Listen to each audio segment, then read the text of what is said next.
Hi, I'm Mel from Adventures of a Subversive Reader, and this is my first proper book talk.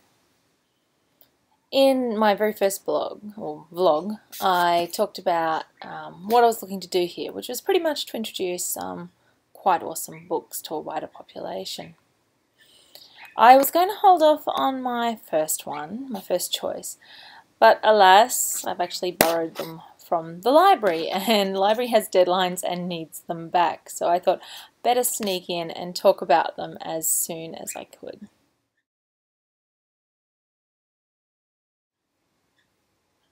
The books I want to talk to you about are the Our Australian Girls series, which are a really novel idea actually. They're Australian history books, historical fictions written for younger readers, probably aimed from about 8 through to 12. But instead of just being individual books like the diary series that you may know of, they actually follow one girl over 4 books. So and then they have different characters and different time periods. So I've got the very first 4. Meet Grace, Meet Letty, Meet Poppy, and Meet Rose. I'm going to tell you a little bit more about those.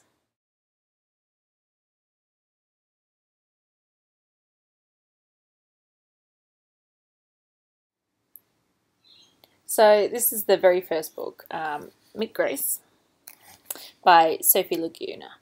Now, it's the very first book of Grace's story, which is set in 1808. At the beginning of the story, Grace is an orphan who lives with her uncle and works as a mudlark, which basically means she walks around in the mud of the River Thames, using her feet to try and find things that might be valuable, nails and shrapnel, basically, things like that. Her uncle treats her quite badly, and really the only bright spot in her life is when she sees horses, because she loves horses. However, it's her love of horses that gets her into a bit of trouble, because she ends up stealing apples to try and feed a poor starving horse who's working as a cab horse. And then she steals the horse. So she's actually really lucky, because instead of being hung, she's sent to New South Wales as a convict. And that's about the end of her story there.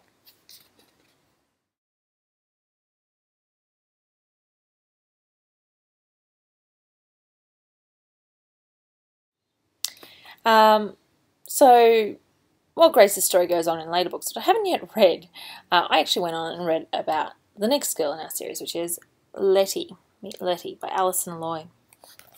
Letty's story is in some ways similar to Grace's, but in other ways it's quite different.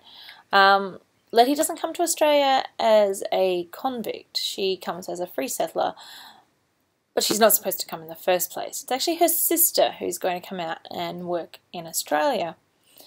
But Letty, turns out, was rather too good at following instructions and found herself on the ship, although she wasn't supposed to be. So she found herself on the way to Australia because there was sort of no quick return off the ship.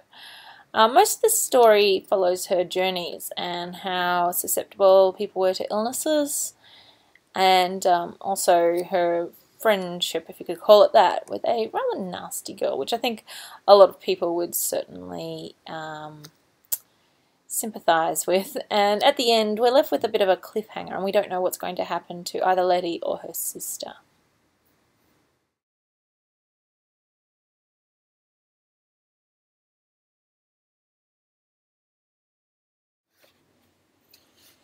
Then there's the third girl. We've got Poppy. Meet Poppy by Gabrielle Wang. Poppy has a very different story, a very different beginning to both Letty and Grace. Poppy lives in Australia already. She's part Aboriginal and part Chinese. And she lives in a home on a mission, or I think just off the mission, and with her older brother and a whole group of other children. And the children aren't treated probably as well as they could be. After her brother runs away, both Poppy and her brother are seen as troublemakers. Poppy's told that although she hasn't turned 12, which is the age that girls are usually sent away, she is to soon be sent away to a family in Sydney where she will have to work as a servant. Poppy doesn't like that idea very much, so she decides that she's going to head out and find her brother. The easiest way for her to do that is to cut her hair short, pretend she's a boy, and to sneak out.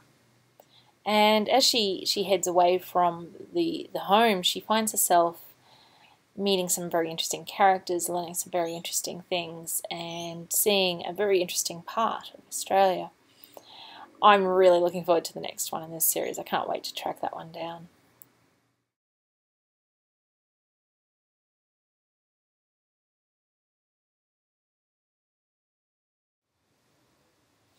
And then we come to the final of the original four girls. Meet Rose. Rose's story is set in 1900, so just before the Federation of Australia. Rose is a very pampered, very restricted girl living in Melbourne.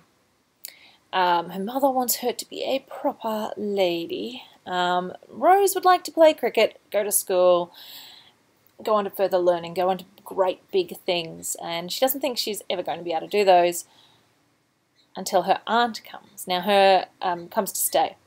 Her aunt has been teaching in New Zealand, is seen as a bit of a troublemaker. She's definitely more enlightened. She's part of the suffragette movement and talks to Rose about the opportunities that are actually available, even though she might be a girl. This is all while Rose's mother is insisting that she move forward into more adult things, such as getting a corset, which sounds absolutely horrendous.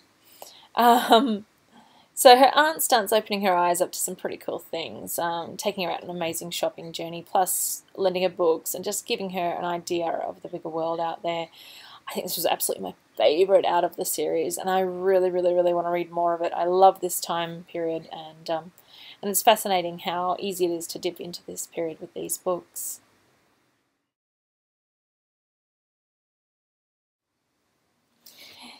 It's a bit tricky to actually explain what I like about these so much. I mean, I'm a history buff, so books for children about history is wonderful. I'm a firm believer in making Australian history as exciting as it really is, moving away from dry, boring lessons and getting into the real stories.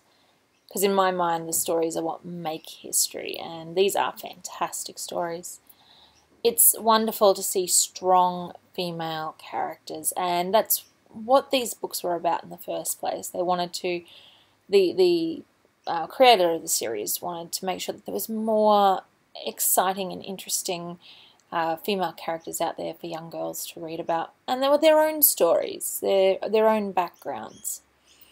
The series has actually expanded more recently. There's books sent during World War I. There's another one earlier than that, and I've actually just picked up at my local QBD, I've just picked up two others. I've got Meet Ruby, which is set during by Penny Matthews, is set during the Depression, and this one I'm really looking forward to, Meet Lena by Sally Rippon, which is set in 1956, and Lena being one of my nicknames when I was at school. I'm really looking forward to that one. I think this is a book or a book series that actually goes beyond just girls, though. Although they are very fantastic, strong female characters which girls will love to read about, there's absolutely no reason boys wouldn't enjoy reading it as well. It'd be a great read aloud for teachers in the classroom, a really good way of introducing different periods of history with the new history curriculum coming in around Australia. They're quick reads, so it's really easy to curl up with it, but it's great to see a quick read, an easier read that is so fascinating and so gripping and grabbing for readers of all ages. I could see a lot of adults enjoying them as well. Oftentimes the secondary characters are as well written as the main characters. There's a lot of exciting things going on with them. And it's been a while since I've come across a series that makes me this excited. So I highly recommend them. If you can get your hands on them, I dare say pretty much every library in Australia probably has some copies of them, even if you have to track them down if there's another voracious reader in your local library. put them on reserve now.